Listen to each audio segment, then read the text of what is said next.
Stay open while we go through this, because there's a lot of mystery here and even more debate around the nature of these ruins, so we'll do our best to cover all sides of the argument. Archaeologists, anthropologists, and historians don't really have an answer about how these colossal sites could exist back from 200,000 years ago, which is why many still debate that they're only 25,000 years old, or somewhere between those numbers. The general consensus in the mainstream world is that they're just early human settlements, not gold mines. However, even if this is true, even if these sites are not ancient gold mines, the magnitude of these ruins, even dating them at their most recent date, throws a huge wrench in our modern preconceptions about the origins of agriculture and civilization, with historian Professor Peter Delius and archaeologist Dr. Alex Schumann putting forth that they are a clear indication of an ancient technological and agricultural innovation long before the colonial era. Along with these amazing insights, we also have the discovery of what is now called Adam's calendar, which is a curious arrangement of ancient blocks aligned perfectly with the movements of the sun, solstices, and equinoxes.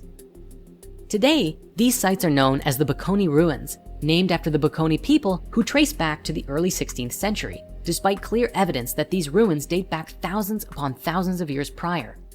The ruins themselves today are generally neglected by the government and heritage institutions and are getting damaged over time, but some have been saved thanks to the initiatives of private owners.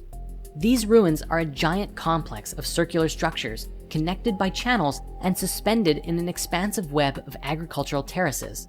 If we assume these were dwellings, some suggest it could have held an absolutely massive population, which is unimaginable to think something like this could exist so long ago.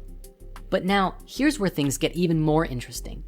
Extensive electronic measurements that took place of these ruins in 2011 have shown that the circular stone ruins are actually energy-generating devices, using the natural sounds that emanate from the earth to create strong electromagnetic fields as a result of sound amplification.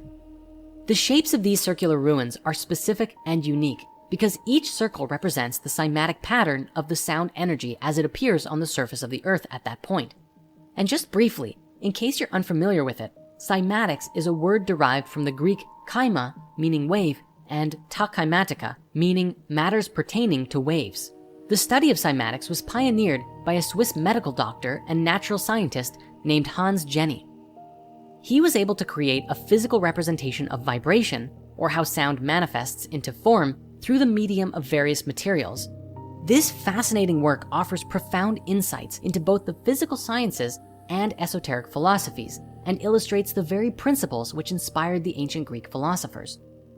These cymatic images are truly awe-inspiring, not only for their visual beauty in portraying the inherent responsiveness of matter to sound, but also because they inspire a deep recognition that we too are intrinsically connected to the same complex vibrational matrix of reality.